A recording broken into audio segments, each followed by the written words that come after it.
184 countries have it when it's 185. So that's two false or incorrect statements.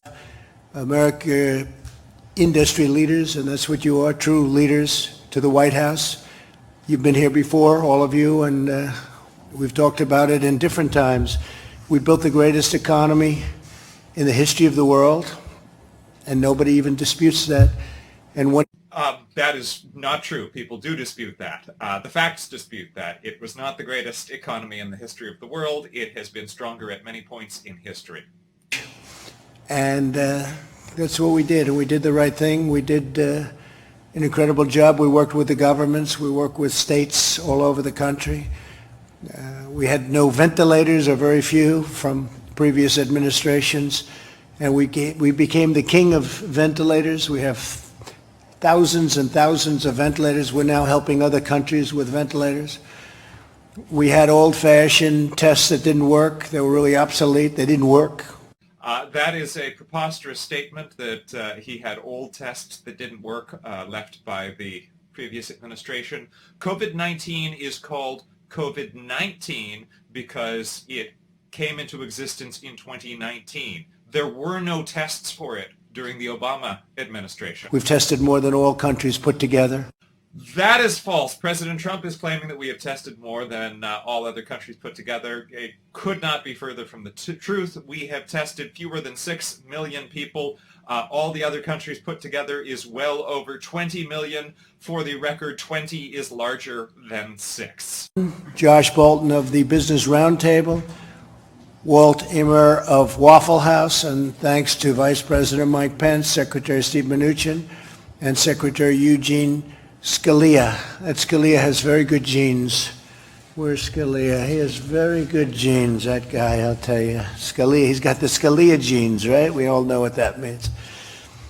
We mourn, and I have to say this so strongly, we mourn every life tragically lost to the invisible enemy, and we're heartened that the worst of the pain and suffering is going to be behind us. We think we really have crossed a big boundary, and much better days are ahead. And I often say I see the light at the end of the tunnel very strongly. It is premature to be talking about the light beyond the end of the tunnel. The death toll continues to rise. Yesterday, it surpassed the death toll of the Vietnam War. Something, and we're going to be in a transition quarter next quarter, the third quarter, and I think we'll do very, very nicely there from an economic standpoint. But thanks to the devotion of the American people, the number of new cases continues to decline.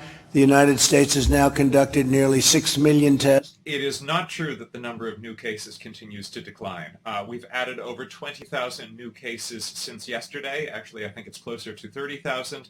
The rate of new cases may be declining, but the number of cases continues to go up. President Trump is suggesting that the economy is going to be strong in the third and fourth quarter. Economists at Northwestern, Stanford, University of Chicago, and BU predict that the economy will shrink 11% by the end of the year. We've really had a good relationship with the states. Mike Pence has worked very, very hard with the task force. He's headed the task force, so importantly, with a great group of people.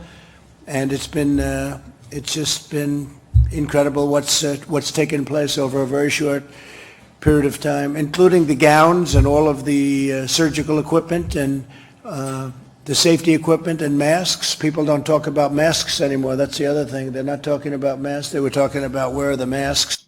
People are talking about masks. There remains a mask shortage in hospitals around the country, particularly here in New York. Lies in the cupboard that we inherited. Now we're taking in millions and millions of masks. I'll give you a number that you won't even believe we have in order. 500 million masks coming in. And we've delivered millions and millions and tens of millions of masks. The president keeps making this false statement about this, quote, empty cupboard we inherited.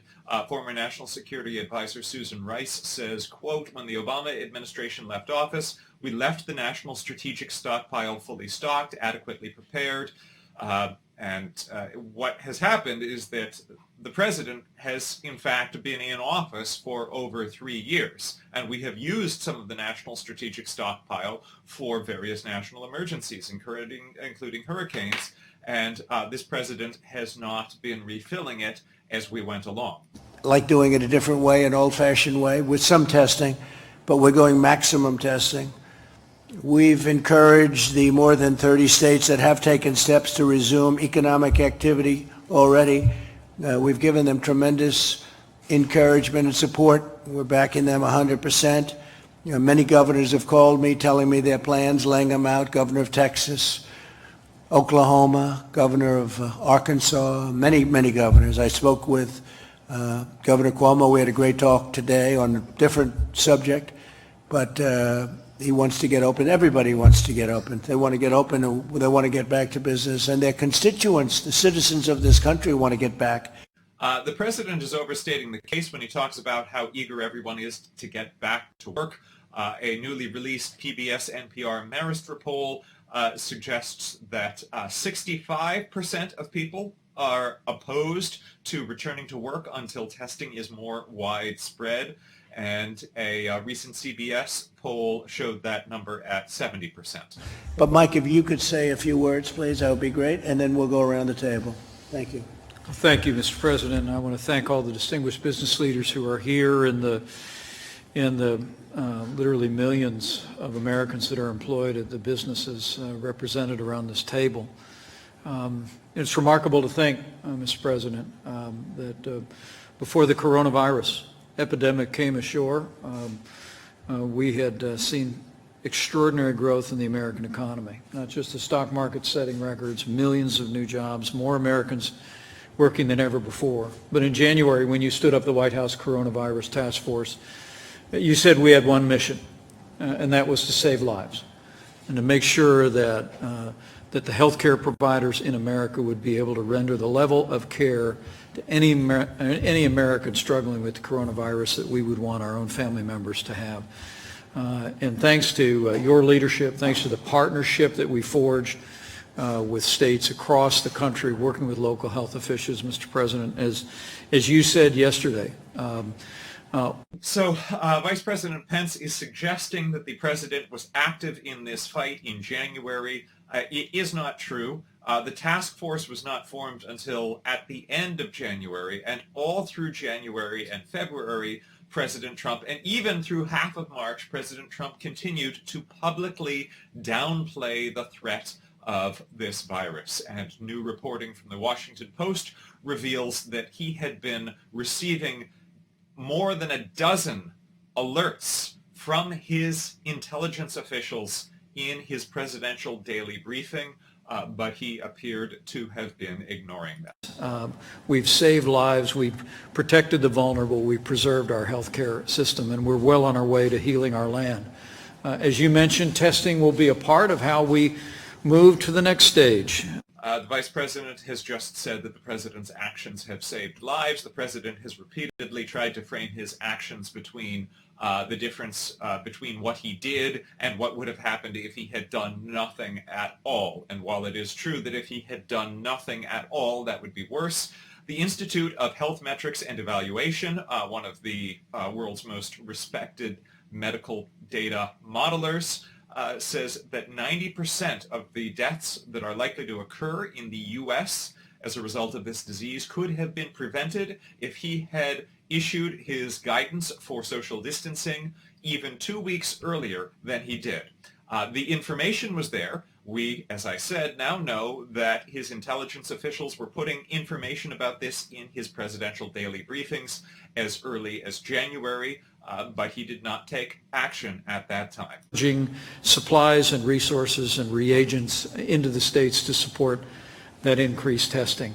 But we know that ultimately we've got to find a way to help America get back to work, and having the opportunity to hear from these business leaders about best practices that businesses are considering, whether they be restaurants like Waffle House or major corporations and hotels. We welcome that. We look forward to partnering with you, as the President said. America works when America is working, and we're absolutely committed, as soon as it is safe and responsible to do so, to partner with governors across the country, partner with businesses across the country, and open up America again. So thank you, Mr. President. Thank you very much, Mike. And just before we go around, Puritan Medical Supplies a wonderful company, will produce 40 million additional swabs per month starting in May. They've opened up a very big process, and that was funding authorized by the Defense Production Act. So that'll help the states. And again, we're there to help the states. A lot of states can buy their own swabs.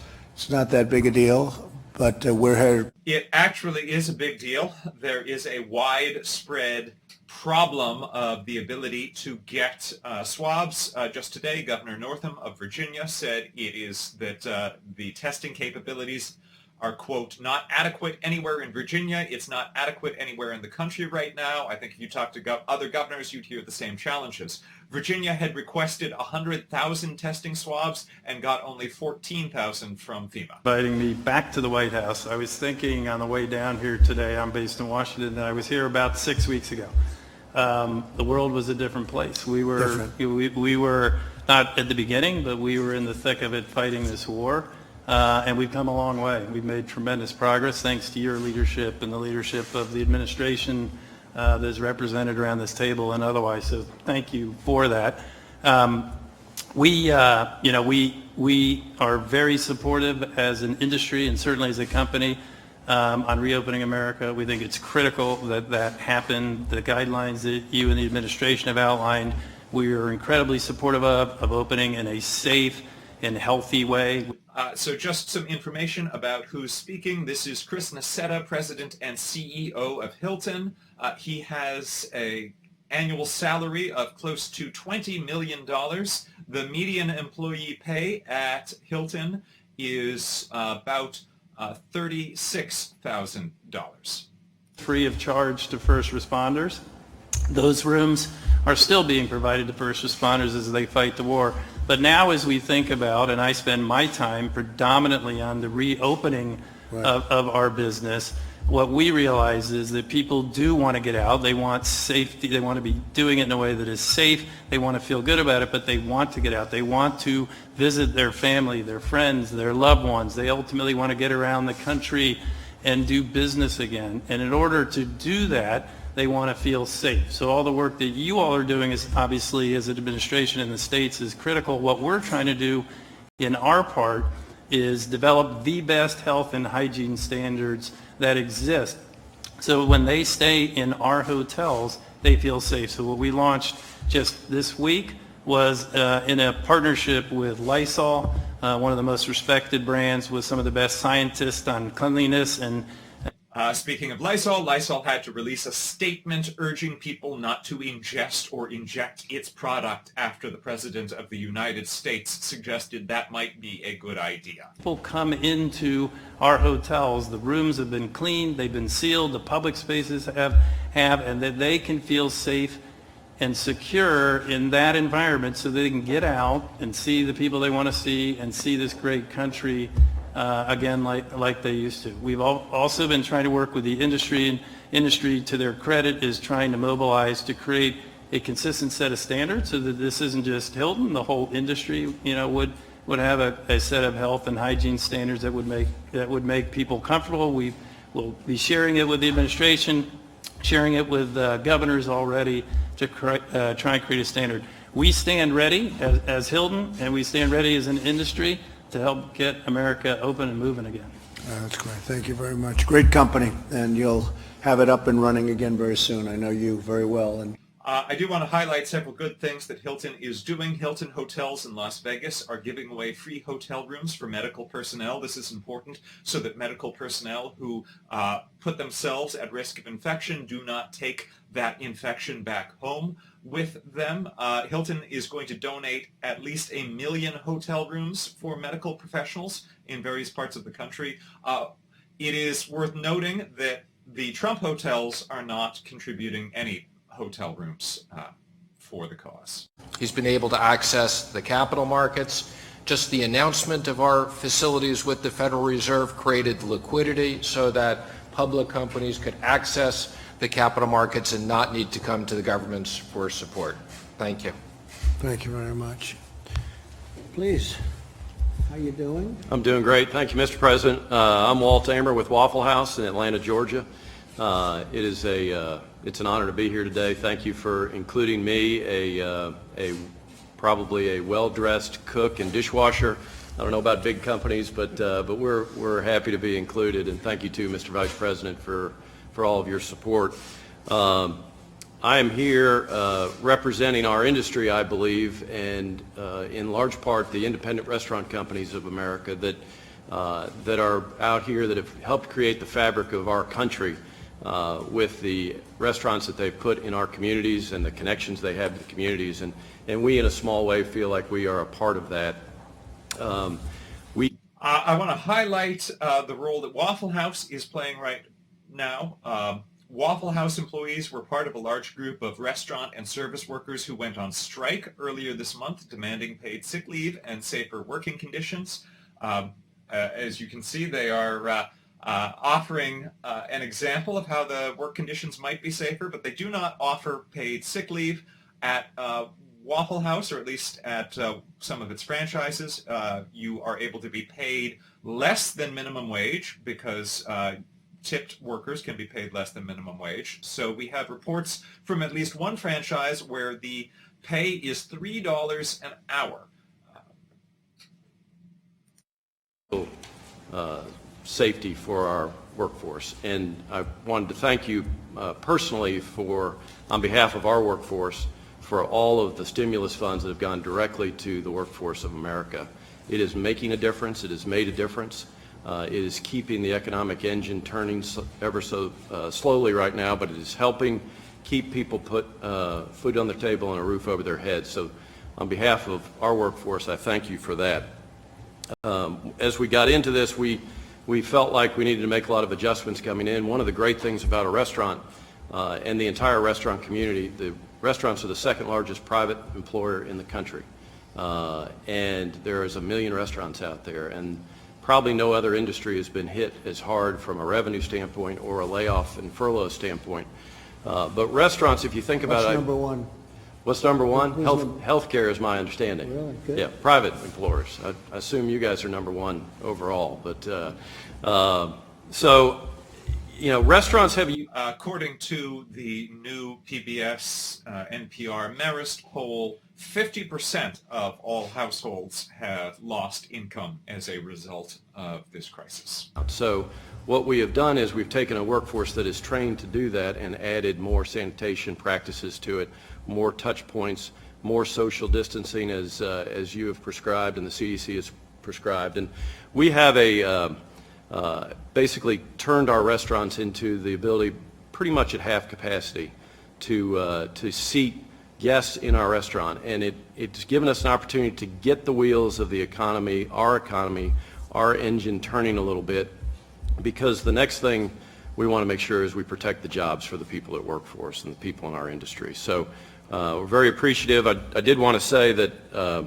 ever since my daughter was young, she every time she saw the WH on the TV screen, she thought that stood for Waffle House.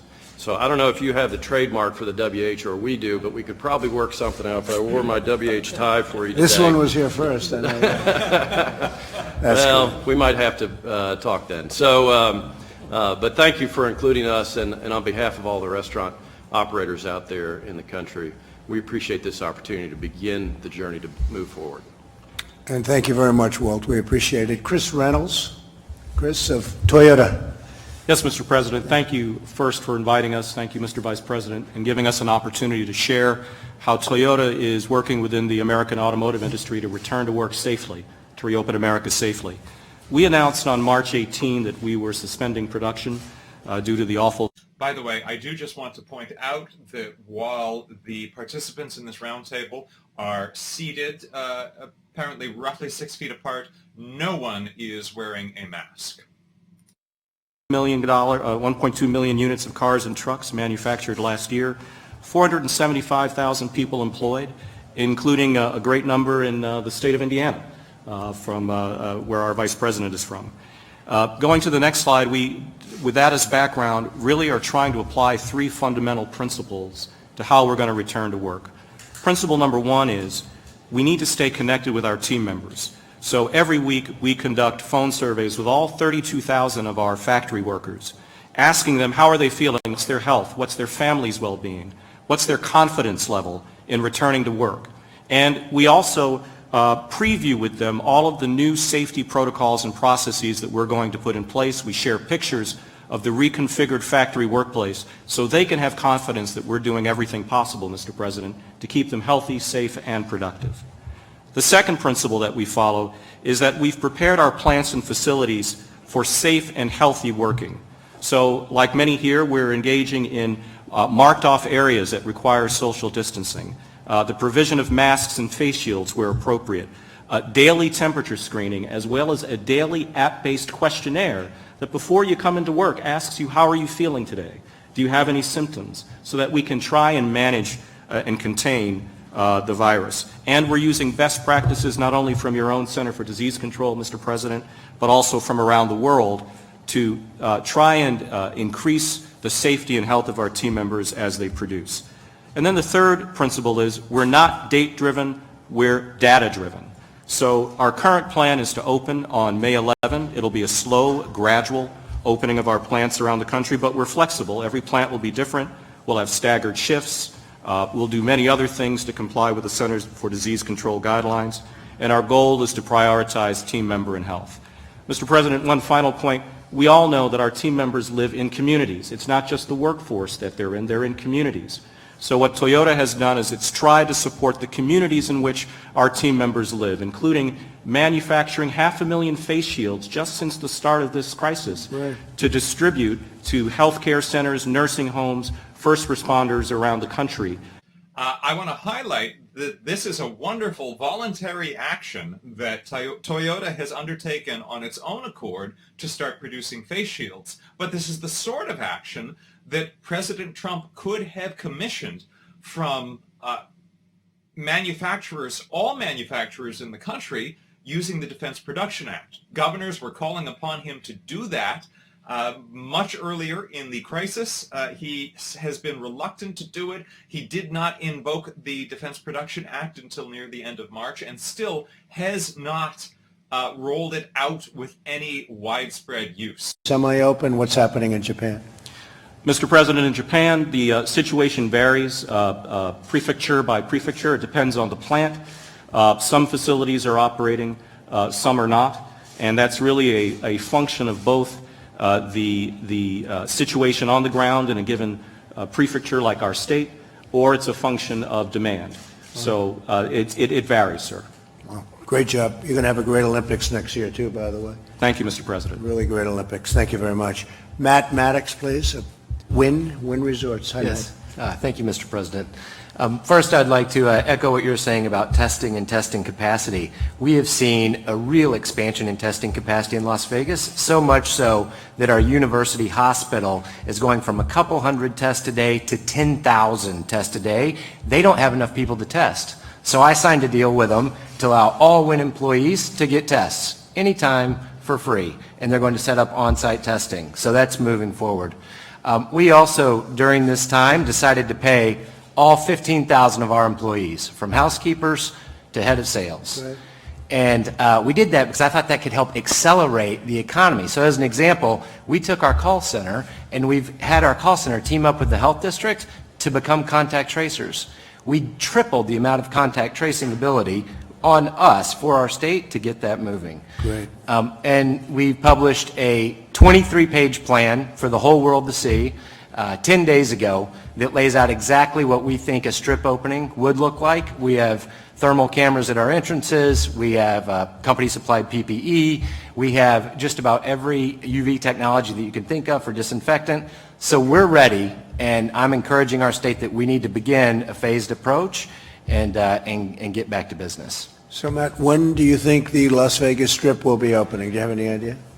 So the plan that I put forward to the state is this week, let's start phase one, golf course, tennis courts, small restaurants, small retails, nail salons, et cetera, with social distancing in place. Judge the benchmarks that we've prepared. We prepared 3 benchmarks based on disease growth, ICU capacity, and testing positivity rate. Now, of course, a reminder that the mayor of Las Vegas had suggested using the city as a test to see exactly how many people would die if you did nothing. she was roundly condemned for that suggestion. That's fantastic. Thank you very much. Great job. Say hello to all of my friends. I will. I All will, right. of course. Josh Bolton is. Josh? Business Roundtable. Mr. President. And does a great job at the Business Roundtable. Thank you, Josh. Thank you, Mr. President. Thanks for this opportunity. I'm Josh Bolton. I'm CEO of the Business Roundtable, an organization of nearly 200 of America's leading CEOs who collectively employ over 15 million people. Every sector of the economy is represented in our organization, so we have an opportunity to get a view of the big picture. And, Mr. President, we don't need to tell you that right now the big picture is very challenging. We're facing the largest economic crisis certainly in our lifetimes, and all of our members are keenly aware of that.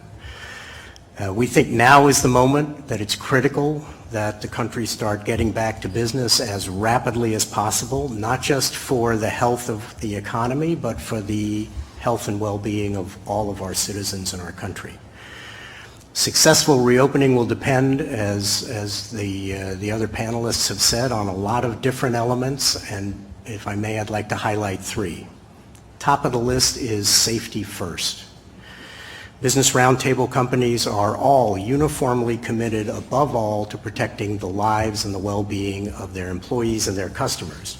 And that means following sound public health guidance like the guidance that has issued here from the very capable people on your team. At Business Roundtable, all of our members either already have in place or are formulating careful plans for responsibly transitioning back to work, like the plans we've heard about just now this afternoon. They're devising new measures around personal protective equipment, cleaning procedures, virus screening, ongoing social distancing in the workplace, all of the things that you know about, and they all seem to be excellent plans. Which takes me to my second point, which is consistent guidelines. No matter how good every company's transition plan is, and we've heard a lot of good ones here this afternoon, public confidence will be undermined and the speed of the reopening will be dramatically slowed if we're all doing different things. And that's why the Business Roundtable has called for clear, science-based guidance from the federal and state governments on appropriate safety measures in multiple workplace and commercial settings at different stages in the progression of the disease. The point that Mr. Bolton just made is an important one, that this idea that the economy will boom if people come back right away has a flaw. If people come back right away and then become sick, it will be harder to give people confidence to return to the economy. And numerous economists have said that in addition to the horrific loss of life that could come from opening businesses too soon, the long-term economic damage from opening too soon would be worse than remaining closed. Feel is necessary for the safest and fastest reopening, and we're grateful for the chance to engage with the Vice President's team and all of your task force on those issues. And I should say, Mr. Vice President, that everybody in your administration, despite the heavy burdens on them, has been very receptive to taking advice from the business community, and we're very grateful for that. Final point, ample testing and monitoring. The only thing worse than an unnecessarily slow recovery is a reversed recovery. So to avoid serious setbacks, as our businesses reopen, we need to stay vigilant, identifying rapidly and isolating new COVID cases and carefully tracking the spread of the disease, as I know your team is working very hard on. The robust testing and other forms of monitoring are the keys to the vigilance, and they'll also teach us what's working and what's not working and allow us to make adjustments.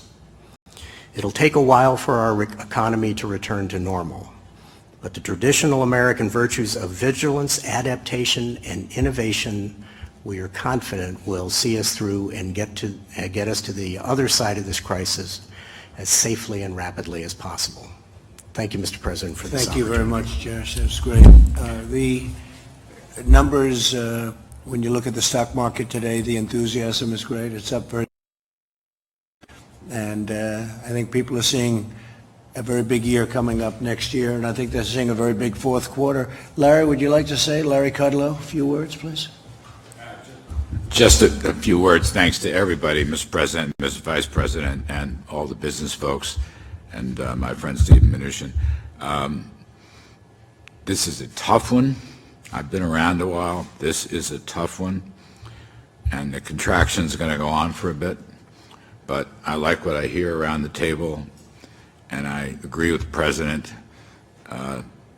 We will see a growing, recovering economy by summertime and the back end of the year, and it's going to extend into 2021.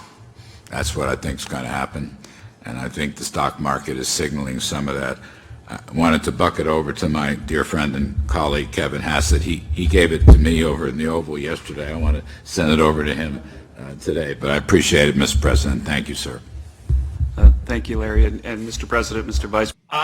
There are a number of things that I could point out about Larry Kudlow. I want to point out that he said just last week that businesses should not be held responsible for employees or customers getting sick as they open. This comes as essential workers from large corporations across the country, including Amazon, Walmart, Target, and FedEx, are planning a massive walkout on Friday to demand better health and safety conditions and hazard pay. I also want to highlight that Larry Kudlow is a very rich man. He is a part of a very wealthy household, and his wife applied for help from the Paycheck Protection Program that is supposed to help small businesses and the struggling.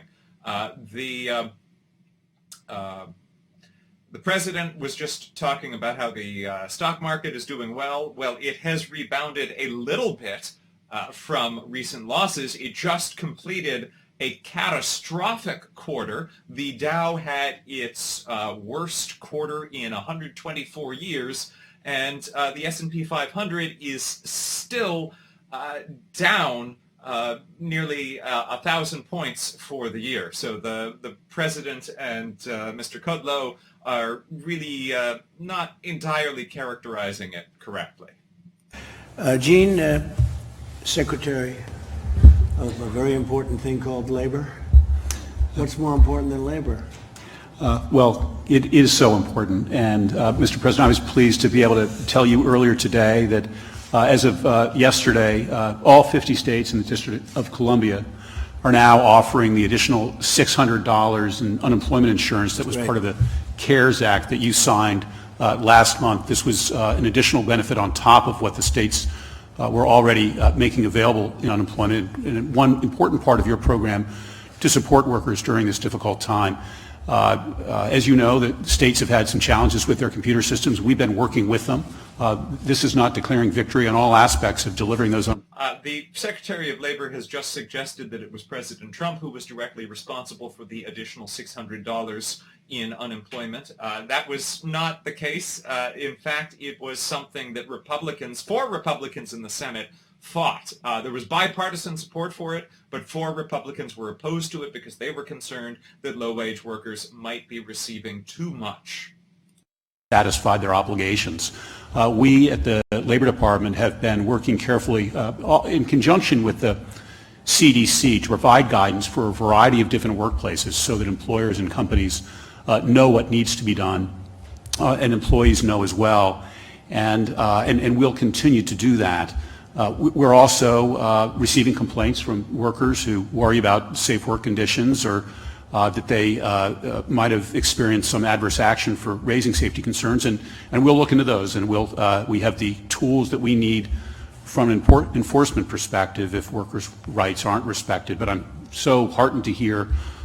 The Secretary of Labor has just mentioned that it's important to protect whistleblowers who call out unsafe conditions. I want to highlight that Captain Crozier of the Navy was fired specifically for that, for calling out unsafe conditions, and the doctor who was leading the U.S. effort to create a vaccine was fired after he raised red flags about President Trump's endorsement of hydroxychloroquine. And that the single best thing for workers is a vibrant economy, and that often comes from allowing free markets and free people to go about their business. We'll keep that in mind, too. Thank you. Okay. Any questions for our panelists, please? Yeah, please. This could be a question for any of the business leaders, but there are polls that show that Americans say, the vast majority of Americans say that once they're allowed to go back to restaurants, hotels, places like that they won't because they don't feel safe. So are you worried that until there is a vaccine, people really won't come back to some of these businesses?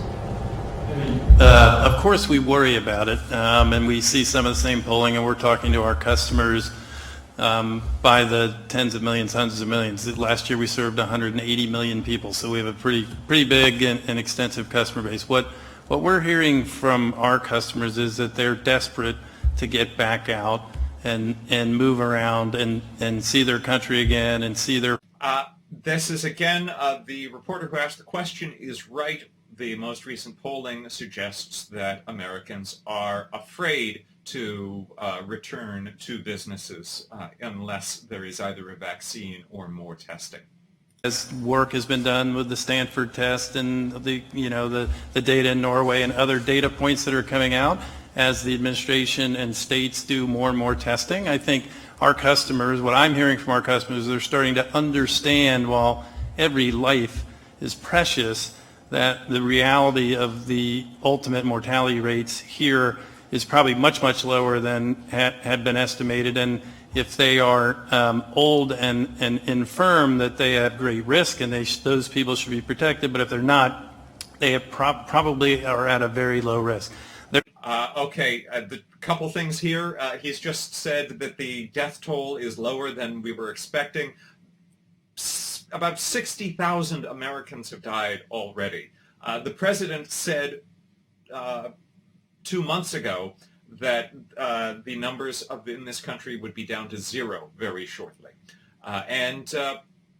Also, he's just falsely suggested that young people are not at risk. The fact of the matter is now that we know that the risk to young people is greater than we thought. Many young people in this country are dying, and new research suggests that people in their 30s and 40s are subject to coronavirus-inspired strokes that can kill them. Understanding the real risk that they have, and then mitigating that risk even further by the specific actions that we all take in our places of work with our team members and thus ultimately with our customers. I haven't seen that because I will tell you, to me, I think there's a tremendous pent-up demand for people. I see it in Texas where they have lines going into stores, and a couple of restaurants, I guess, opened, and they literally have long lines. I think there's a tremendous pent-up demand. Long lines is not good news right now, and in terms of going to restaurants, 80% of Americans recently surveyed said that it is a bad idea to open restaurants for people to eat inside of them until there is more widespread testing or a vaccine. I'm seeing it, I feel it, and I've felt a lot of things over the years, including, I think I can win for president, and frankly, I really feel that next year is going to be a very good year economically. We're going to be back in business, so we'll have to see. I mean, only time will tell, but there's a lot of good feelings, and a lot of good decisions have been made by a lot of very talented people. Okay, a few things going on here. For starters, the president's robust feelings that the economy will be strong next year. This is not shared by economists. Economists worry that the recovery economically is going to be very long and very slow. As I mentioned earlier, economists at the nation's leading economic schools predicted that the economy would shrink by 11% by the end of this year. I want to remind you that President Trump's gut when it comes to economic growth has not been very accurate. He predicted that the economy would grow at 4% throughout his presidency. Prior to all of this mess, it averaged 2.5%, which was a lower rate than under Reagan or Clinton. It's been incredible at the FDA. He's getting things done at record time. There's never been anything like it. And yeah, we want everything to be safe, but we would like to see very quick approvals, especially with things that work. Thank you. Mr. President, Mr. Bolton and others suggested that they'd like to see federal guidelines for some of these companies, explicit federal guidelines for some of these companies and factories opening back up. So far, you've given a lot of discretion to companies and states, but is that somewhere where you'd be willing to step in and do more? Well, we will step in if we see something wrong. We have given discretion to the governors. I've become very well acquainted with the governors. You have some very talented governors, frankly, and probably some that are a little bit less talented. That's okay, but it's a very talented group of people. And they're working with us. We're helping them, whether it's ventilators or swabs that they can't get, we're there. And we've taken in billions and billions of dollars worth of equipment. And now, as I mentioned before, it's actually not the case that the federal government is able to provide at this time everything that the states need. I've highlighted that Governor Northam in Virginia, who, by the way, is also a doctor, had requested 100,000 swabs for testing and was only able to get 14,000 from FEMA. Years from now, say restaurant workers, hotel workers, might they be required to wear masks, that sort of thing? What would the new normal be? No, I don't see that. I see the new normal being what it was 3 months ago. I think we want to go back to where it was. I mean, when I look at a baseball game, I want to see people right next to each other. I don't want to see 4 seats in between every person so that the stadium becomes 25% of its original size. NPR PBS Marist poll specifically found that 91% of Americans, and this is across party lines, are specifically opposed to large groups of people attending sporting events until there is either a vaccine or more testing. The president's frequent returning to this idea of wanting to attend sporting events feels honestly very tone deaf at a moment when more than 60,000 Americans have died. It is just simply not the highest priority, however big a sports fan you might be. It was a very, very sad event. It's a war against the invisible enemy, and we're now on the other side, and I think what I want to see is I want to see where it was, and I think we have a chance to have an incredible year next year. Now, not if somebody's going to come in like our opponents and raise taxes all over the place. They want to raise taxes. That will kill something very fast. We have something that's very special. We built the greatest economy in the world, and I want... All right. It was not the greatest economy in the world. Also, the massive tax cut for the wealthiest Americans and corporations that Republicans passed actually did raise taxes for many working Americans. I think it set almost a record over the last week, right? It's almost a record. And this is in the midst of something. Now, we're not in the midst. They feel we're at the other side of it, or you wouldn't be seeing numbers like this. But so we're at 24,000, maybe even a little above 24,000, and we were at 29,000. We never broke 30 on the Dow. So that's tremendous. But what it really does, you have a lot of very smart people. That means that they're looking to the future, number one. And I look at it as jobs. I also look at it as sort of guidance. It's a guidance in a sense. It's the stock market. Who would think you could have a stock market at 24,000 after we've gone through the worst pandemic since 1917? That's over 100 years. You know, it's the worst since 1917. He's referring to the flu of 1918, actually. Very smart people that understand that world very well, and they have a lot of confidence in it. And that's some of the companies that we hear, public companies, but it means jobs. It also means not only guidance, it means some people, and I know some great investors, people really have a lot of confidence in what's going forward. And that's what I see, and that's where I want it to be. Okay? Mr. President? Well, again, the polls that we've cited show that people do not have a lot of confidence, and they are right not to have a lot of confidence. As I said before, we are over 1 million cases in the U.S. and over 60,000 deaths. The president keeps comparing this to a war. If this is a war, it has already taken more lives than Vietnam, and it has only taken a couple of months to do so.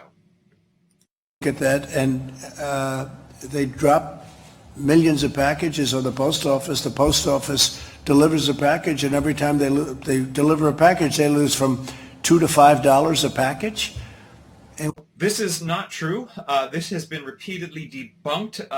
The president has repeatedly falsely claimed that the post office loses money on delivering packages for Amazon. It makes money on delivering packages for Amazon. Look at the size of it and you compare it to companies. It's much bigger than companies. I mean, much, much bigger. There's no company that's the size of that. No, we want to stabilize the post office, and the way you do that is these companies are going to have to pay more, not the people. We're not looking for the people, but the companies are going to have to pay a percentage of that loss. You can't do that. The government shouldn't have to do it. I think the post office could. Wouldn't it be great if it could, after so many decades, break even?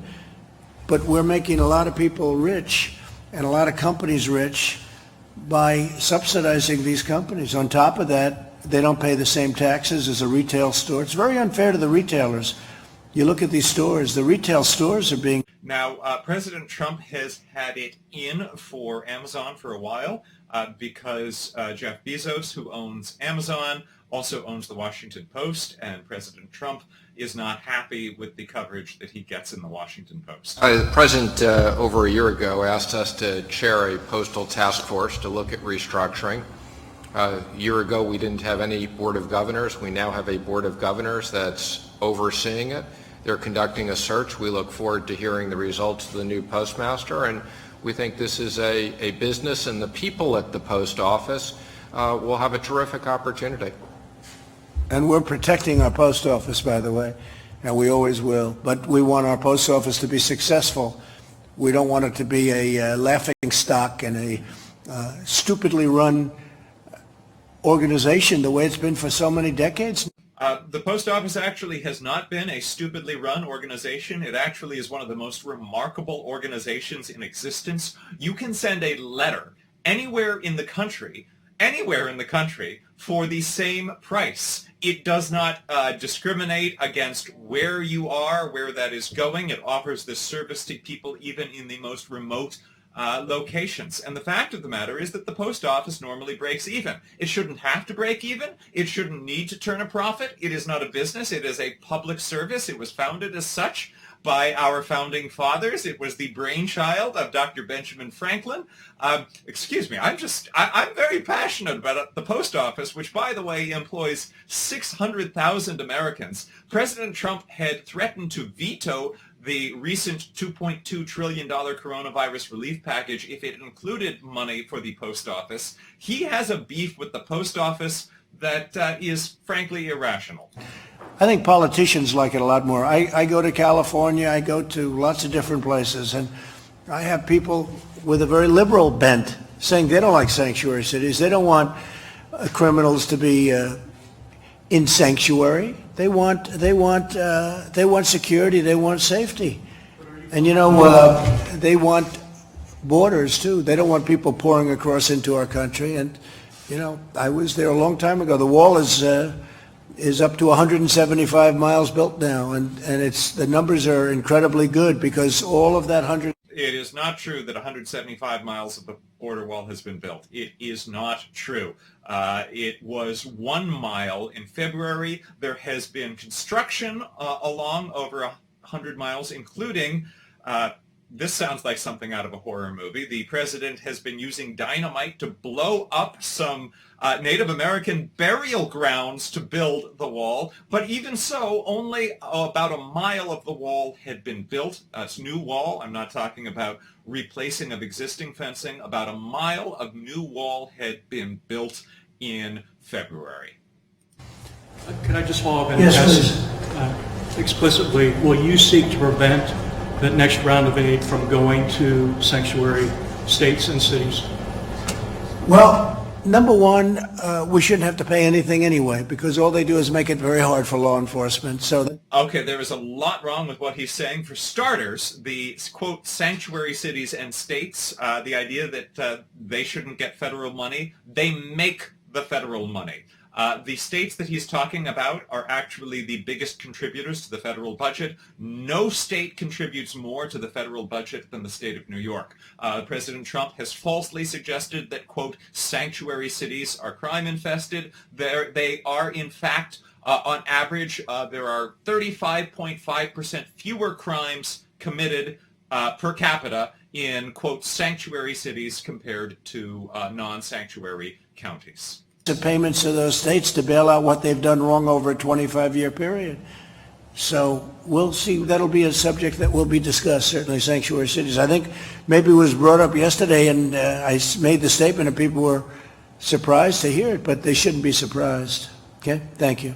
Mr. President, when would you like the country to fully be reopened to the way it was before, as you mentioned? Well, we talked about it, and very strongly Josh mentioned safety. Have to have safety. But at the same time, people want this country open. The people here want it open.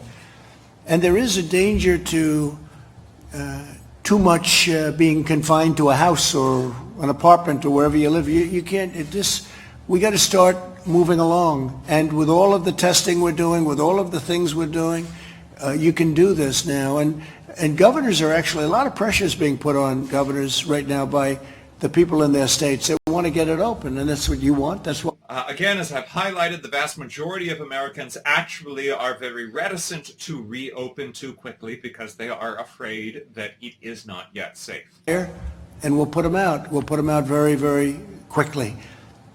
But, during this period of time, I think we've really learned a tremendous amount about how to handle it. Nothing easy, but we want safety. So we want safety, and we want economic, where people can go and make a great living and go back to living the way, we had wonderful people in yesterday where the business was going to be lost other than what we did, Steve, with the great programs that we set up. Their businesses were gone. One man, he was a chef with 5 children, and his mother lived with him and his wife, and he lost his job for the first time in his life. Some of you were there. And you had others that were equally so. It's pretty amazing. I thought it was pretty amazing display of what we've done to help a lot of people. And you have millions of people like that, millions that have been helped where they wouldn't have a job right now, and where the small business would have closed. Now, these are big businesses, but the small businesses would have closed. And I think it's great when WIN, which is a terrific group of people, but when Matt says that, we're supporting all of the people, I know what that is. That's a big, you practically a full staff and you have no income. That's a big thing. That's a great thing. I hope you're rewarded for that. Thank you. Thank you very much. I want to highlight, President Trump was just talking about all of the jobs that have been saved by the Paycheck Protection Plan. Now, the Paycheck Protection Plan is supported by both Democrats and Republicans, but the implementation of it has not been particularly successful. We know that many large corporations, some with ties to President Trump himself, were among the biggest beneficiaries, while many of the smaller businesses did not actually get funds from it. We know that in the first round, a full quarter of small businesses that attempted to apply were not even able to complete the application. And WNYC found that here in New York, over 84% of small businesses in Brooklyn that actually were approved for loans did not get the loans because the money ran out, in part because it had been gobbled up first by these large corporations. Going to pay the rent or whatever. Same thing with an owner. I was on the phone with the commissioners and some of the owners of sports, of big-time sports, and he was talking almost like he was going to have 2 or 3 seats in between everybody that was there. And I said, you're not going to have to do that for that long. You're going to be back. He said, really? Oh, really? He was like, I don't want people to get used to this because this virus is going to be gone. And when it's gone, you want to get back to normal. You're not going to have a stadium that's 30% the size of what it was 3 months ago. I want to highlight what Dr. Fauci said on April 22nd. Quote, "We will have coronavirus in the fall. I am convinced of that." And I also want to highlight what I mentioned earlier. The NPR PBS Marist poll showed that 90% of Americans across party lines believe that it is a bad idea to resume mass sporting events until there is more widespread testing or a vaccine. So a lot of progress is being made on a vaccine, but you never know, right? You never know. With SARS, they didn't come up with a vaccine, and sometimes they don't, and sometimes they do. I will say this, I don't think there was the same effort, because a lot of people don't know what SARS is, and some people do.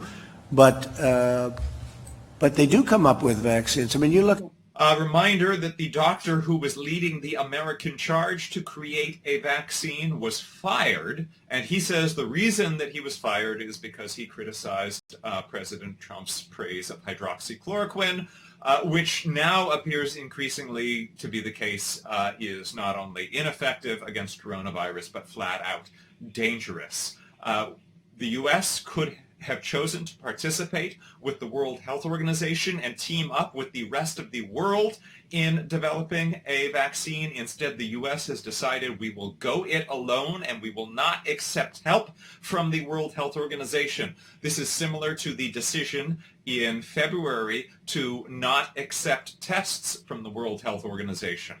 The full restaurants, the stadiums, theoretically could come Well, before the vaccine. I'm not relying on that. I hope that's going to happen. Johnson & Johnson, Oxford, you hear a lot of very good stories. I'm hearing them really firsthand, good stories, very promising, but they have to test it. Maybe it's not safe. Maybe it eradicates it, but it's not safe. And, they have to do testing with vaccines, whereas the therapeutics, it goes a lot quicker in terms of the process. No, if you don't have a vaccine, if the virus is gone, we're like we were before. But having a vaccine would be a great thing. And I think we're going to get there in this case, just based on what I know, but we'll see what happens. Look, the Gilead research has been, that's gone so fast. That's gone at a level of speed that nobody's ever seen before. President Trump is referring to remdesivir, which actually is showing positive signs in widespread testing. Dr. Fauci spoke to those positive signs today. Again, this is still preliminary. And then the president has repeatedly in today's event said that the virus is simply going to be gone soon. That sort of recalls his predictions that it would be gone soon that he made in February. I want to remind you again, April 22nd, Dr. Fauci said we will have coronavirus in the fall. I am convinced of that. Boom. We put it out. We know how to put it out now, but we put it out. And now we're equipped. Now we have more ventilators than anyone thought was possible. We're doing a tremendous service for the world right now. We're giving ventilators. We're making hundreds of thousands of ventilators in, I believe, 9 different plants that made other products, in some cases cars, in some places other things. These companies, General Motors and Ford in another way, and GE, so many companies, Honeywell, they've stepped up. 3M has been terrific. They've stepped up like nobody's ever seen before. And the job they're doing is great. And I'll tell you, I think the job that they're doing on vaccines and on therapeutics has been great too. We'll see. We'll let you know about that in a little while. Please. Anybody else? Yeah, Mr. President, oil's up today, partially on reports that the Treasury Secretary and others may have... What is it up to? Depends on which, but it's about 25... I also want to say that production of ventilators is up, but the president's claim that we are, quote, making hundreds of thousands is an exaggeration. We are expected by the end of the year to have built 187,000. So the claim of hundreds of thousands currently made is a pretty large exaggeration. We're having the best year they've ever had.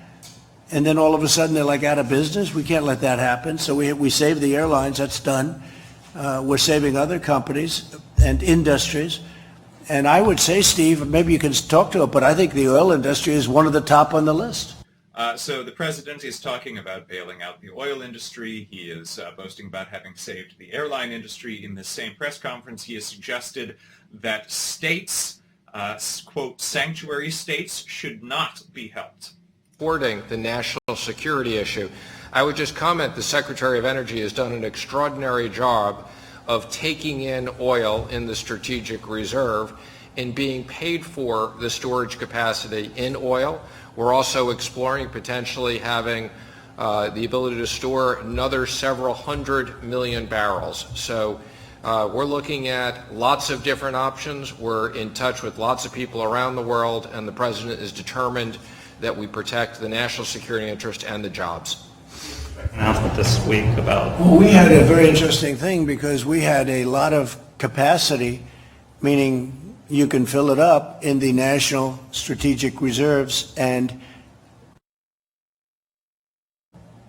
we made a great deal. If you would have told us that we could have had that filled up, or it's on the way to being filled up at the kind of pricing that we're talking about, I would have said you have to be kidding.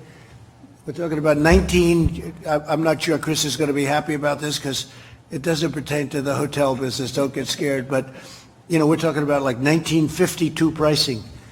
It's unbelievable. It's prices that are so low, and in some cases we're storing oil and getting paid for storage because we have a tremendous capacity for it. So what's happened with the strategic reserves is incredible. Be announced this week, or do you have a timeline for that? Say it. Additional aid might be announced this week, or do you have a timeline for it? On that? For oil companies. Well, you mean a plan to help them out? Yes. I would say shortly. I mean, right now we're dealing with some of the big ones, but the big ones are very strong. They've been very strong over the years. I think that they're not going to have the problem. Again, I want to highlight that the President of the United States is talking about bailing out oil companies moments after he said that states like New York should not get money. New York, which, by the way, is the global epicenter of the coronavirus pandemic, where we have lost over, as a state, we've lost over 22,000 of our citizens. This country, it just can't. The windmills aren't going to be able to do it, and solar's not going to be able to do it. I love solar, but it's not going to be able to do it.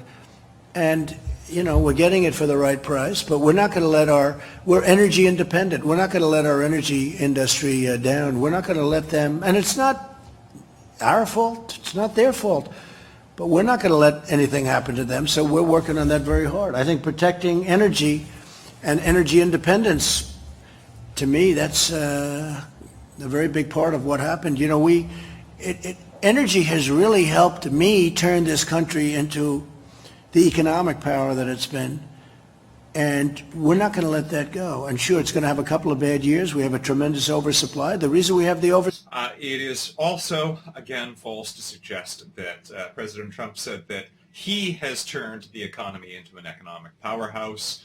The economy was adding more jobs per month in the last 3 years of the Obama administration than it added during these first 3 years of the Trump administration. It is simply not accurate for President Trump to claim credit for his tail end of the Obama recovery. And all of the delivery of our food chain, that it was protected and safe. And those people, we were on the phone with all of them this morning, pretty much all of them, as you probably know. And they were cheering, literally cheering over the phone. We did some good moves, not money moves so much as common sense moves, because they were being hurt by stupidity. And we have them really back online. So I think that we put out, that's called burning embers too. We put out a fire. So there'll be plenty of meat and pork and everything that you want. Yeah. And Mr. President, you said you were anxious to get out of the White House. Might we see some travel in the next week or so? I think so. I think I'm going to Arizona next week, and we look forward to that. And I'm going to, I hope, Ohio very soon. And we're going to start to move around, and hopefully in the not too distant future we'll have some massive rallies and people will be sitting next to each other. I can't imagine a rally where you have every fourth seat full, every 6 seats are empty for every one that you have full. That wouldn't look too good. No, I hope that we're going to be able to do some good old-fashioned 25,000 person rallies where everyone's going wild because they love our country. Okay? expect that to happen? Well, I'm going to Arizona, and that's a little bit different. That's having to do with industry, because it's too soon for the big everybody get together and stand next to each other crowds. But that'll be next week. I don't know. It'll depend. It also depends on states. You have different states. Some states are really in great shape now, and some states will be in great shape. But a lot of progress has been made. I want to highlight President Trump is talking about his plans to go to Arizona. Arizona currently has 7,000 cases of coronavirus. It has been rapidly adding cases. This would tend to fly in the face of the unfounded theory that President Trump has floated that sunlight and heat will erase the virus. It does not appear to be working in Arizona. Okay. So, President, do you expect to be able to hold rallies before the election? I hope so. I hope so. Look, we have a tremendous pent-up demand. They love what we're doing. They don't want to have taxes raised. They don't want to have stupid things happening. They like the trade deals. We've made great trade deals. I mean, the greatest trade deals ever made in this country. And that's what they want. And we have a lot of them that were lined up and ready to be done. Right, Kevin? We have deals that were lined up with countries ready to be done that were so good for our country, so good for our workers. And then this scourge came along, and, that's the last thing people are thinking about right now. It's, we put them on hold for a little while. But no, I hope to see football games and baseball games and basketball. Now, for basketball, you're going to have a little bit of a time. I don't know what they're going to do. Maybe they'll be able to play sort of toward the finals or the playoffs or whatever. Again, I want to reiterate that Tony Fauci has said that the coronavirus will be with us in the fall, and 90% of Americans believe that it is not yet time to hold mass sporting events again. This seems to be a sticking point for the president, and it seems to be a bizarre focus of attention at a moment when 26 million Americans are out of work and 60,000 Americans have died. You're going to see some big things happening. And again, this is going away. This is going away. Ken, as I said, it is not going away. We have added about 27,000 new cases since yesterday, and Tony Fauci and other health experts have said with certainty that they believe it will be with us in the fall. These very high-density places where they're doing a very good job, it's just, it's not easy. But you have areas that are really at a very low point and really heading, I always say, heading south quickly. And that's what we want. So we'll see how it all works out. I think it's working very good. How about one more? Anybody else? Just on that point of this going away, not to belabor the point, but isn't it going away because people are staying in their homes and people are not traveling, and once they come back out, there's no evidence that it would go away? Maybe that's it. And I cannot tell you how dedicated the people of this country have been in terms of that. Yeah, one thing, if you stay in your home, you're not catching it. If you stay in your place and you don't go out, and which is what people were doing, but they want to go out now. They want to get back, and they want to do what they have to do. And some of the facts are coming out, and we did all the right moves. I tell you, we wouldn't do. We were talking to Mike before. If we didn't do what we did, you would have had 1 million people die, maybe more, maybe 2 million. This is that strange argument that the president keeps making. If we had done nothing, it would be worse than it is now. The president's only argument that he can make is that what he has done is better than nothing. But if you really think about it, you could have had, I take a look at Elmhurst Hospital, I take a look at some of these places that I know growing up in Queens, and I know Elmhurst Hospital, I know these places very well, like the back of my hand. And you'd see body bags lying all over the hallways and outside and going into refrigerated trucks. And multiply that number by 10 or 20, if we didn't do what we did, it wouldn't be acceptable. It wouldn't be sustainable. Nobody would have accepted that. It would have been a terrible thing. We've just... While it is true that the actions taken by this administration are better than nothing, that is a very strange bar to try to set. The Institute of Health Metrics and Evaluation said that if the president had issued his social distancing guidelines even 2 weeks earlier, which is not an unreasonable thing to think, since he had been receiving briefings on the topic for months at that point, if he had issued that guidance 2 weeks earlier, 90% of the projected deaths could have been averted. Former National Security Advisor Susan Rice, who specifically briefed the president's incoming security team, says that she believes the lost time by this administration has resulted in many additional tens of thousands of deaths. Stand at the bars, you can't do certain things. What we did is a great tribute to this country. But if we lose 65,000 people, it's so crazy to say it, it's just so horrible. But if we lose 65,000 people, and instead of that going the other route, we would have lost 1 million or 1.5 million or 2 million, it's possible. It's possible that you lost more. But could you imagine? Look how hard. The president is suggesting that 65,000 American deaths would be a success. 2 months ago, he promised that within a couple days, the number of cases in the U.S. would be, quote, down close to zero.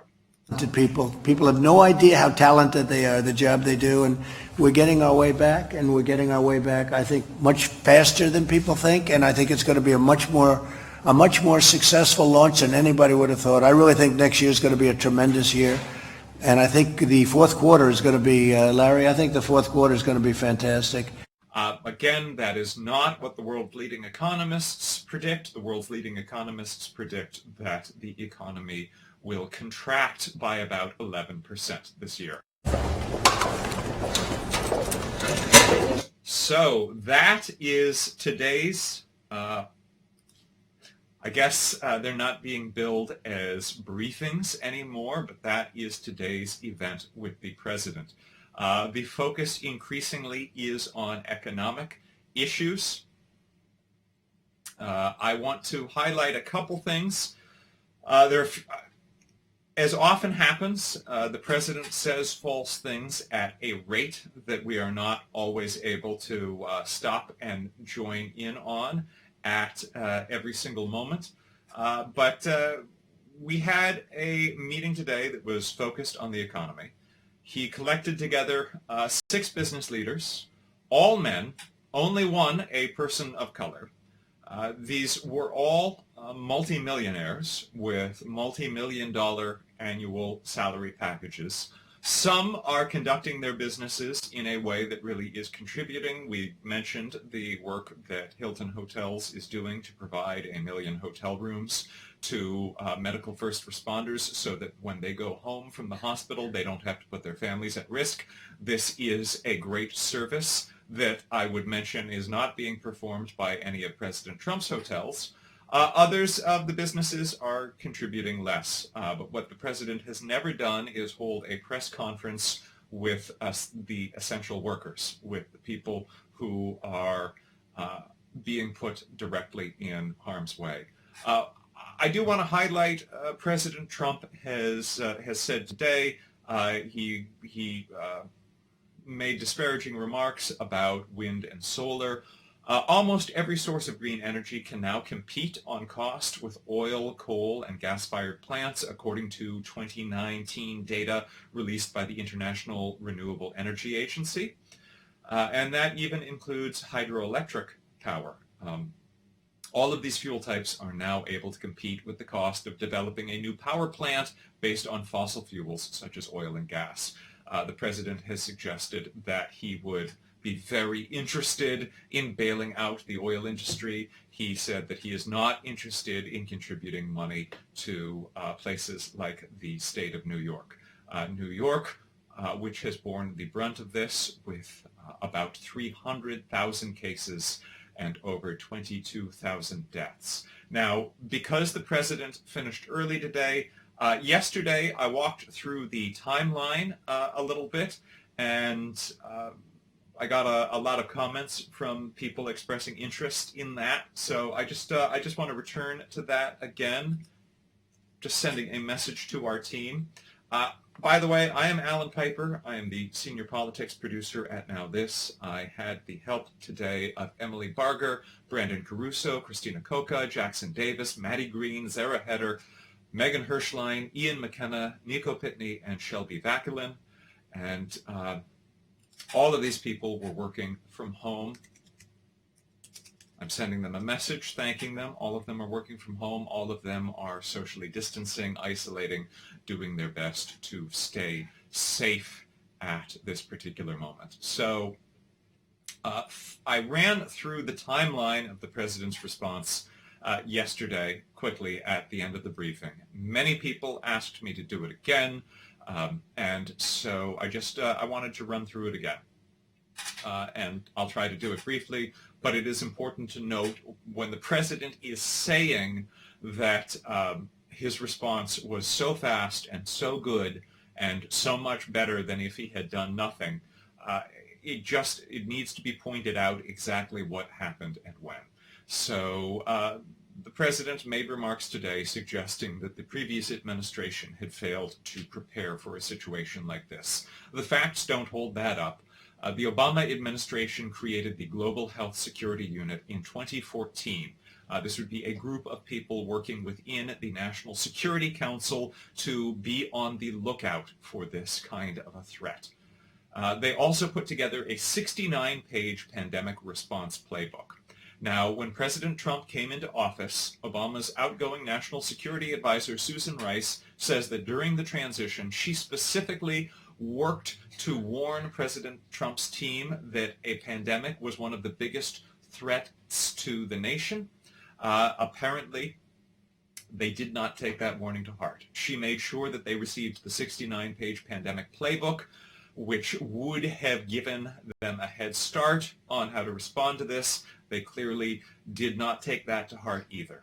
In 2018, President Trump fired that Global Health Security Unit within the National Security Council.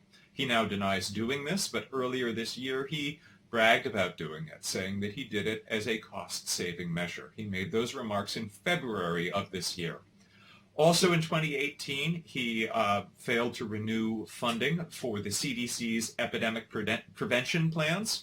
This caused the CDC to downsize in 39 countries, including in China.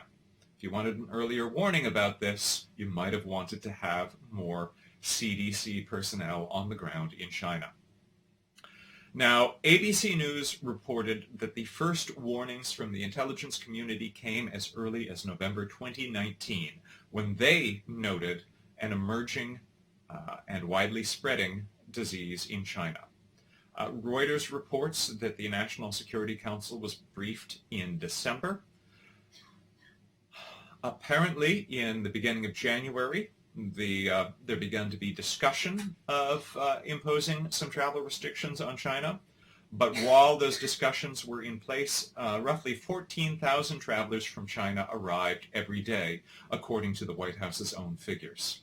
New reporting from the Washington Post indicates that during January and February, President Trump was warned in more than a dozen of his presidential daily briefs, which are prepared by his security team. Now, January 8th was the first day that the CDC issued its first warning. The very next day, President Trump held a rally.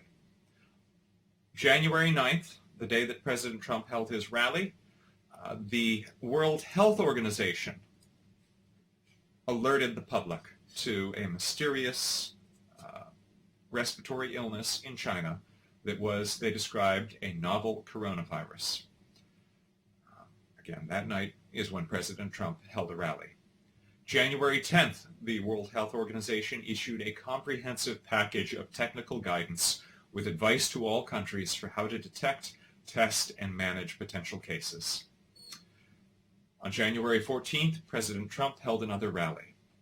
On January 18th, the Washington Post reports that Health and Human Services Secretary Alex Azar tried to have an urgent call with the president about the crisis, and the president reportedly cut him short to berate him about his handling of an attempt to ban flavored vaping products. President Trump then hung up and went golfing. The next day, he went golfing again. The next day, January 20th, 100 days ago, was when the first case of the coronavirus was confirmed within the U.S. Coincidentally, it was also the date of the first case confirmed in South Korea. South Korea immediately implemented widespread testing, which went into effect within the first 2 weeks. 2 weeks after January 20th, South Korea had widespread testing. 100 days later, the U.S. is only beginning to ramp up its testing.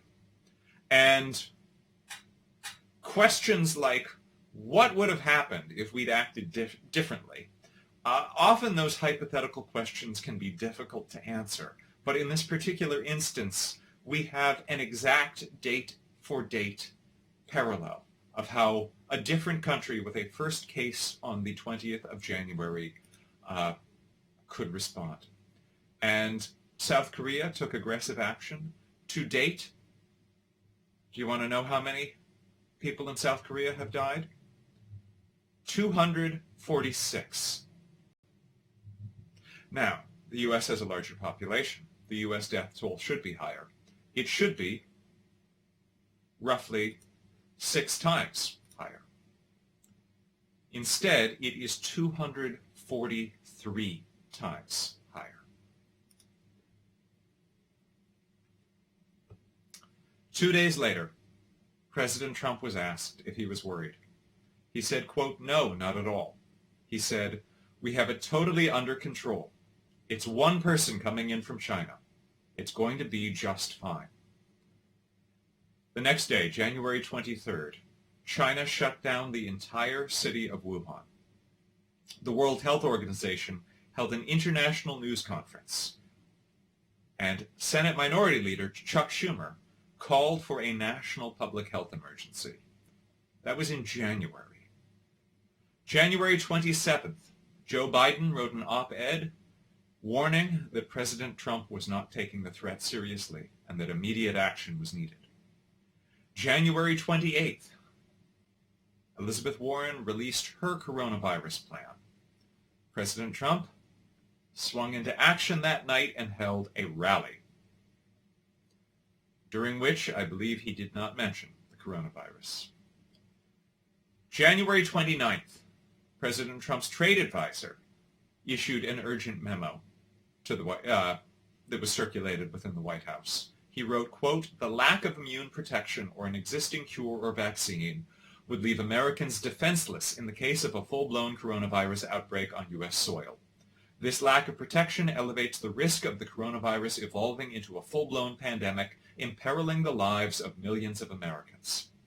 Only that day, at the end of January, did President Trump finally form a task force. At this time, when Wuhan was already shut down completely, the State Department was working to bring home 6,000 Americans from Wuhan, who likely had been exposed to the coronavirus. There were not 6,000 tests in America for the coronavirus at that point. Now, during January, before there were any tests there at all, Germany began developing, before there were any cases there, before there was a single case in Germany, Germany began working to develop a test. America did not. January 30th, China locked down all of Hubei province. That day, the World Health Organization declared a global emergency. And that night, President Trump held a rally. We now know that in late January, Secretary Azar requested $136 million for fighting the virus, and the White House rejected that idea. February 1st, President Trump went golfing. February 2nd, only then did a partial travel restriction on China go into effect. President Trump falsely claims that he came up with the idea before anybody else did. But the fact of the matter is that other countries had already issued much stronger travel bans on China at that point. And the decision was made with the full guidance of his own public health team.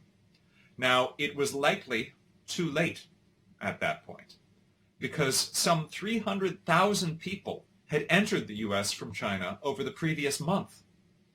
And it was also not a full ban. It continued to allow some 40,000 authorized travelers, including but not limited to American citizens, to enter the U.S. from China after these travel restrictions went into effect.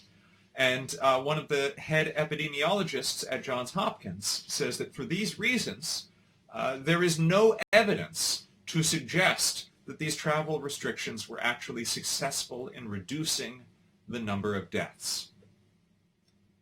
President Trump claims that it saved thousands of lives, but there just is not evidence to corroborate that. On February 3rd, the World Health Organization released a strategic preparedness and response plan to help countries deal with this. On February 5th, Secretary Azar requested this time $4 billion to fight the virus, and the Washington Post reports that this led to a shouting match in the White House. On February 6th, the World Health Organization began distributing 250,000 tests around the world. The U.S. refused these tests, saying that we would produce our own. Now, around this time, the CDC produced only a total of 90 tests, which turned out to be faulty. February 10th. This is a month after global alarms had been sounding about this. President Trump proposed a budget that would cut the CDC by an additional 16%. And that day he said that it goes away in April. He said it twice that day, including at a rally. He said, by April, you know, in theory, when it gets a little warmer, it miraculously goes away. There were only 12 cases that we know of in the U.S. at that point. Today, there are over 1 million. February 15th, Trump went golfing. February 19th, he held another rally. February 20th, he fired his Director of National Intelligence. His Director of National Intelligence had been responsible for the President's daily briefings that included, as the Washington Post reports, more than a dozen warnings in January and February about this threat. Instead of getting the help that he needed from his intelligence agencies, he fired the Director of National Intelligence, reportedly because congressional Democrats were briefed that Russia was still working to meddle in U.S. politics on Trump's behalf. This was actually the duty of the Director of National Intelligence to brief Congress on such things, but this is reportedly what the DNI was fired for. That night, President Trump held a rally. The next day, February 21st, he held a rally. February 23rd, increasingly frantic, President Trump's trade advisor, Peter Navarro, issued another memo that was circulated within the White House, saying that, quote, increasing probability of a full-blown COVID-19 pandemic could infect as many as 100 million Americans with a loss of life of as many as 1.2 million souls. Only the next day does President Trump, on February 24th, finally ask Congress for additional funding. But the same day he tweeted, the coronavirus is very much under control in the USA. Stock market starting to look very good to me. February 25th, he tweeted, CDC and my administration are doing a great job of handling coronavirus. I think that it's a problem that's going to go away. They've studied it. They know very much. In fact, we're very close to a vaccine. That was in February. The best estimates put the vaccine at least a year away, and President Trump suggested today that it may not even be possible to achieve a vaccine at all. February 26th, President Trump said, you treat this like the flu. The risk to the American people remains very low. The 15 cases in the U.S. within a couple of days is going to be down close to zero. Well, it wasn't 15 that day. It was 60. And it didn't go down to zero. It went up to over 1 million. February 27th, he said, quote, like a miracle, it's going to disappear. February 28th, he held a rally where he downplayed the risk of the virus and condemned the media for reporting on it, saying that it was, quote, their new hoax. February 29th, the very next day after President Trump labeled it, the media and Democrats, quote, new hoax, the first American was recorded as having died from coronavirus. Washington State declared a state of emergency. March 3rd, President Trump tweeted, "Things are going very well." And he said that he didn't think it was inevitable that it would spread across the country. Only on March 3rd did the U.S. Approve a plan for widespread testing, but as we know now, it has taken until nearly April for any actual serious testing plan to get into effect. March 4th, President Trump did an interview with Fox News, and he suggested that it might be okay for people to go to work with it. He said, if we have thousands or even hundreds of thousands of people that get better just by, sitting around or even going to work, some of them go to work, but they get better. Later that day, he suggested that it was, quote, very much in hand. On March 5th, California and Maryland declared states of emergency. On March 6th, Kentucky and Utah declared states of emergency. That day, President Trump went and visited the CDC. He went while wearing a campaign hat. He made a series of strange statements. He said, quote, "I think we're doing a really good job in this country at keeping it down, a tremendous job at keeping it down." And he said, anybody, right now, yesterday, anybody that needs a test gets a test. They're here, and the tests are beautiful. The tests are all perfect, like the letter was perfect. The transcription was perfect, right? This was not as perfect, but pretty good. Anybody that needs a test gets a test. That was what he said was true on March 6th. It was not true then, and it is not true now. Governors across the country are complaining that they do not have the tests or the basic supplies needed to test the number of people that they need to test.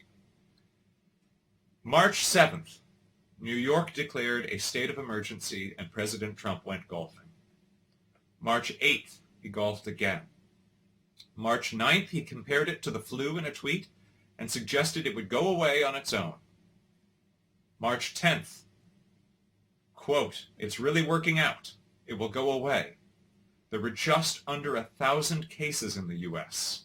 that day.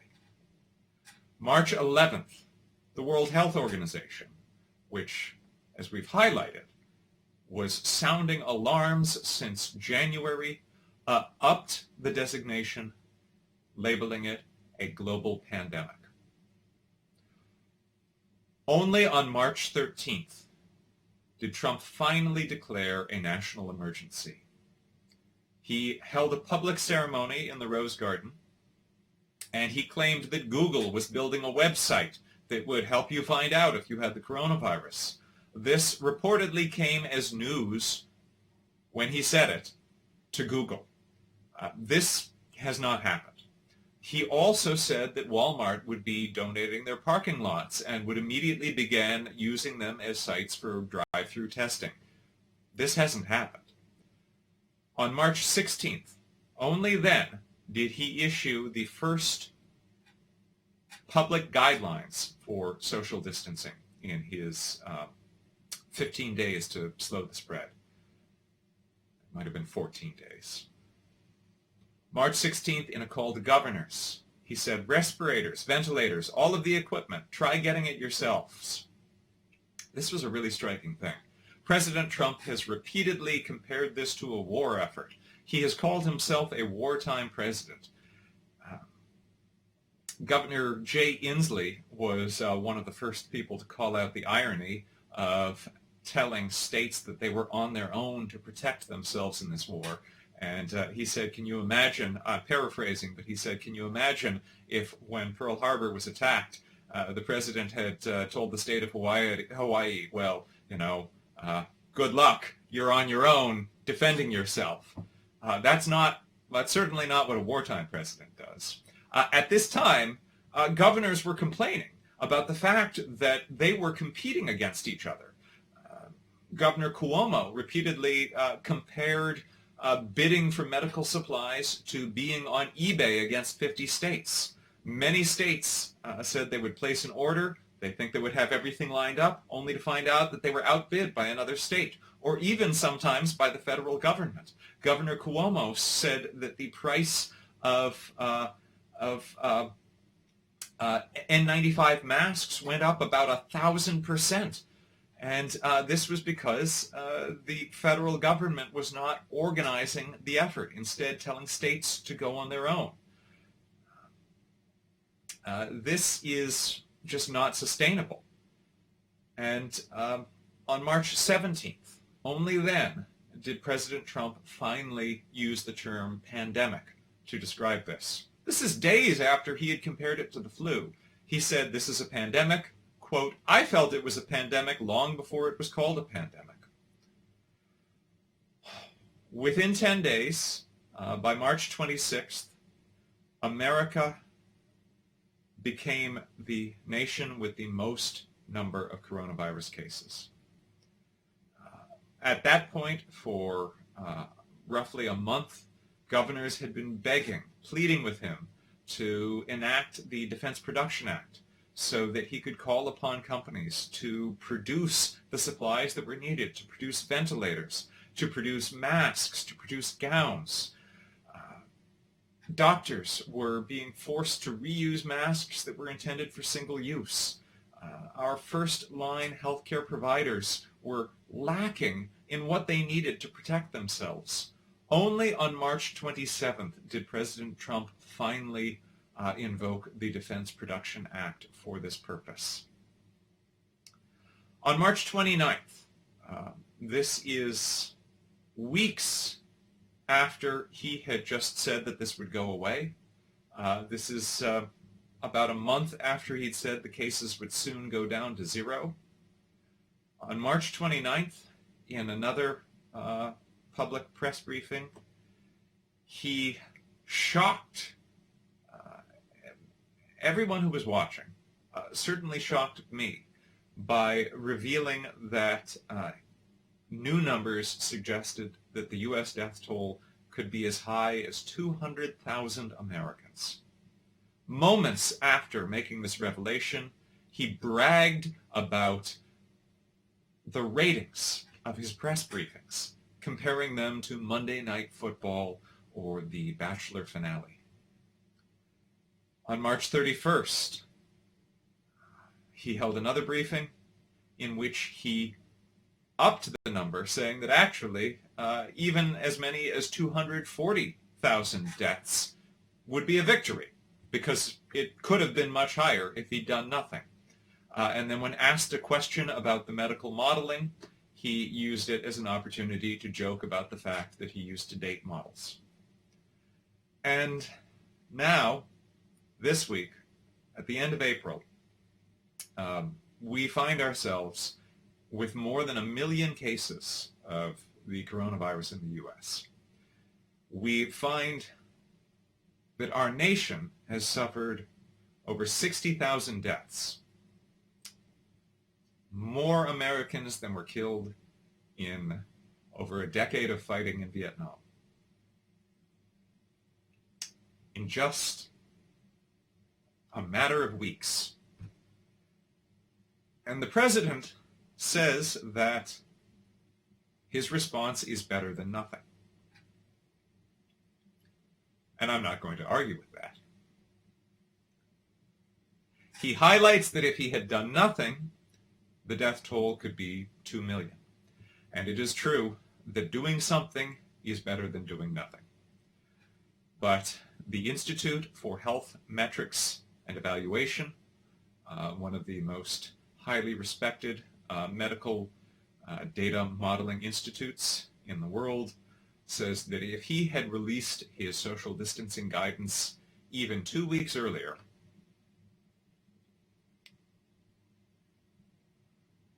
it's hard to take in. It's honestly hard to take in. Excuse me. I'm sorry. If he had released that guidance even 2 weeks earlier, they estimate that 90% of the projected deaths could have been prevented. So that is where we are today. The president's response is indeed better than nothing. There is a strong case to be made that the strides this country has made to avoid a 2 million American death toll are strides that were made by the governors, by governors of both parties, who took on the job of providing leadership when the commander-in-chief seemed to avoid that role. The president says that we are on the other side of this. That is too soon to say, but thanks to the sacrifices of women and men, governors, citizens, essential workers, healthcare providers, we do appear to at least be slowing the growth of this disease. We are going to get through this together. I urge everyone to please take care of yourself. Please stay safe. Check in on the people that you love and make sure that they know that you love them. If the president is back tomorrow, the NowThis team and I will be back to fact check him. And until then, please stay safe. Thank you.